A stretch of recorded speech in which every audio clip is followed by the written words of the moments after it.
And so the next presentation will be by Sajida Awan. She is a master's student and research assistant in the Department of Environment and Resource Studies here at University of Waterloo. She holds an MBA from the University of Arid Agriculture, Rawalpindi University.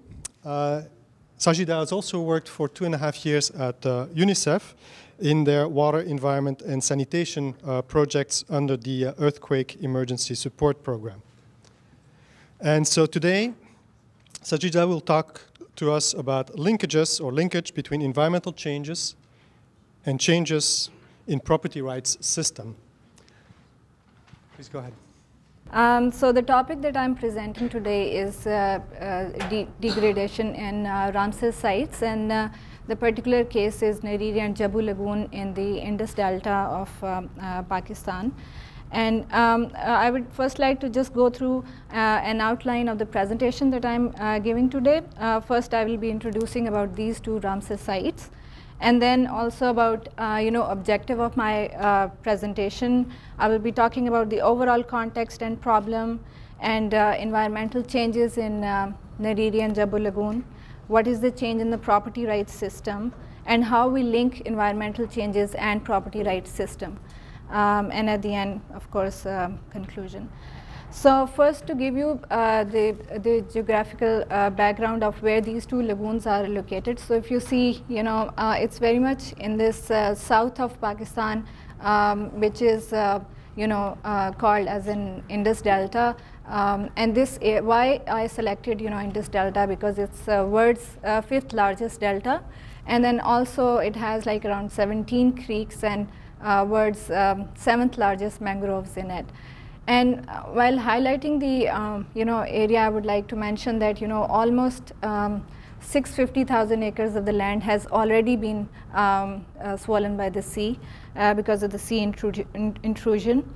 So moving further, about these two Ramsar sites that were declared Ramsar in 2001, these are not just separate lagoons, but a part of lagoon system in that area, where there are 3 other lagoons as well.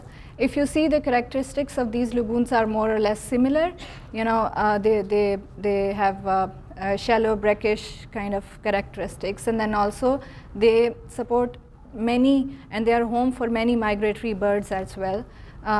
They also support local communities in fishing, livestock grazing, and irrigation facilities. And then also, the main source of water in these two lagoons is monsoon rains, and in addition to monsoon rains, other canals and drains as well. So what I'm presenting today is to see 2 different set of changes or drivers that are affecting these two lagoons, and then how these changes are linked with each other. So why is it important to look at the environmental changes as a separate set of driver? It's because they are not only causing the degradation of these lagoons, but also it's impacting the local communities, like those communities who are very much dependent on these lagoons. And then, because if there is no lagoon or lagoons are degraded, they will definitely migrate to the other places, because there is no other source of livelihood for them. And then also, sometimes people use unsustainable practices or fishing practices in those lagoons that cause the degradation. Why is it important to talk about property rights systems? Because it defines like who is allowed to access those resources, these lakes and lagoons, and then also sometime there is an overexploitation. So who is going to take care of management of these lagoons, and what are the other external factors involved in describing the property rights system of lagoons, which is normally political interest involved in it, like who will be taking care of and who is involved with the management. So while talking about Nurriri and Jubhoo Lagoon, I will first go through the environmental changes that they are facing, and the changes include the very basic, and the first change is environmental natural disasters, because there is a long history of natural disasters in that area, starting from 1999 cyclone, and then in 2010-11 floods. they not only changed, destroyed the population, but also destroyed the natural wetlands in Indus Delta area. And then industrial establishment in 1980s was another factor that was involved in degrading these lagoons, because there was a lot of pollutants and effluents coming from these sugar mills that were destroying all the lagoons in that area. And so fresh water flow is the basic need for any type of lagoon, because it's very important for the regulatory process of those lagoons. But over the period of time, in Indus Delta, there is a reduction in the fresh water flow from the up north, and then that reduction definitely caused dried lagoons and disturbing their natural ecosystem. And then World Bank started a project with the name Left Bank Outfall Drain. That project was actually a huge technical failure in that area, because the purpose of that project was to divert all the effluent towards the sea from that area. But then because of heavy floods in 2010 and 11, there was a lot of breaches in the construction of that tidal link, and that those breaches actually destroyed the whole area, also causing sea to intrude in the area, and backward flow of sea in that whole Indus area. So, and then also oil extraction in the district where these lagoons are located is very important factor to see, because it's full of natural oil resources also. So many organization, private oil companies are exploring oil, and oil exploration process like drilling itself is not good for the land and also for wetlands. So if you see during all these changes in these pictures, this is the small drain which is joining the bigger drain, which is ultimately going to these wetlands. So if you see the color of this water and this water, it's very much clear that it's pollutant. When I visited that area, this water is not just red in color, but it's also very stinky, and it's very hard to stand even nearby this drain. And also the fish catch, the local population, they have mentioned it many times to the management that the fish catch is mostly dead fish, because of and they are also affected because of these pollutant waters. So the next set of change that I'm talking about, or the drivers that I'm talking about, is property rights system in these lagoons. How does it work? What is the history of that? In 1970s, license system was introduced by the government, and the purpose of introducing that system was to control the use of these lagoons, and to give priority to the local indigenous fisher communities, so that they can not only access the lagoons, but they can also sell the fish into the bigger market. And so it was quite a very good way of managing those lagoons or any other sort of wetlands that were around in that Sindh province. But in 1980s, they changed the license system into contractor system, which means that only those people who have contract can access those lagoons, and others cannot. So who can get the contracts? Basically, they exploited the process of license system, and then they changed it to the contract system, and only powerful people or local landlords can get through this process of bidding and auction. And final contract is only for those people who are in power, or who can actually control the poor communities or fishermen communities.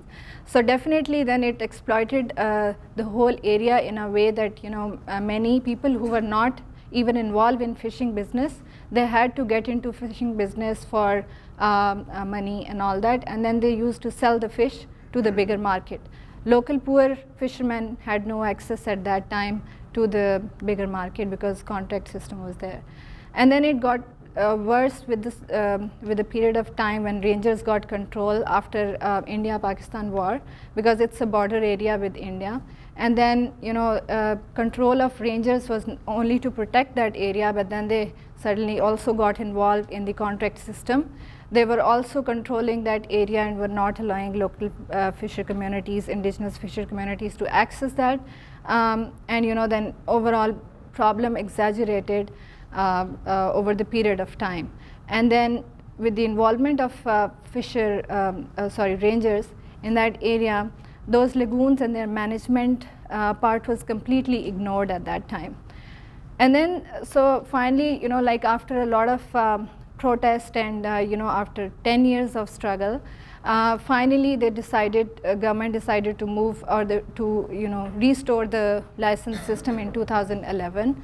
And finally, fishermen had a kind of relief on this decision that at least they can have now an access to those lagoons, and then they can also access the market. So if you, but the problem is that during all this 10 years, 15 years of time, there was a lot of illegal fishing practices. They were using very thin net, which they call trash fishing, which is not legal. And then also, that illegal catch of fish, very small fish, which is not even allowed. That was noticed during this period. So if you see, if we look into the history of change, how it happened as a, these two drivers, and then also contractor system and these other environmental changes, you will see 40 years back, the situation was not that bad, and it was easy to manage these wetlands. But over the period of time, okay, fine, now in the last 10, 15 years, we got this system back.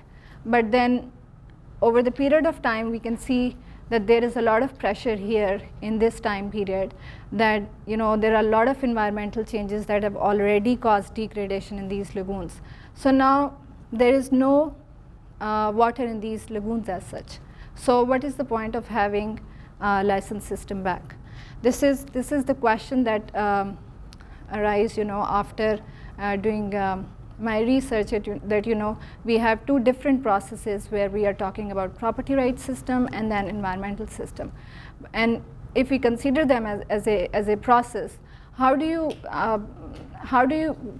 basically you can create a synergy between these two responses, and how you can bring in kind of joint effort on both sides to protect these lagoons? Because if you see, these are all the dry beds now. Nurriri Lagoon is still 40% of that lagoon is still intact, but Jubhoo Lagoon is completely dried, and there is no proper management to actually look into the rehabilitation of these lagoons. And so that's the from final thing from my side today. But at the end, I would also like to read a small poem which one of the small girls in that area wanted me to add in my thesis, so I would just want to read it for you. So it says, birds came from Siberia to see Nurriri with exquisite Europhia, to seek love and hospitality when weather in their homeland had no pity. Teals, garganys, and beautiful cranes, winter sky was filled with their eternal lanes. The tragedy is, Nurriri was poisoned with industrial waste. The thing were done in money haste. Local birds became selfish and rented them no nest. This word is hostile. The climate is changing while. This is what they realize here, that life is elsewhere. Thank you so much.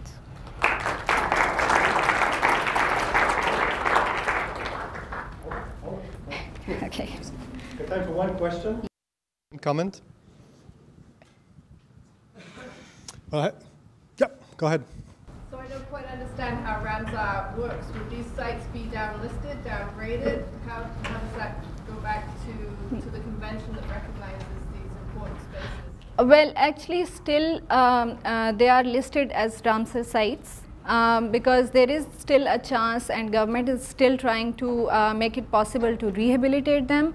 But there is then, different priorities, because these are not just two lagoons in that area that have been declared as Ramsar sites. There are 12 different sites that are declared as Ramsar. So they're still intact with the Ramsar sites, but with Ramsar Convention, but still, you know, like it depends what is the priority for the government and what are they looking at first to, you know, rehabilitate and all that. So let's see how it goes. Thank you very much. Yeah.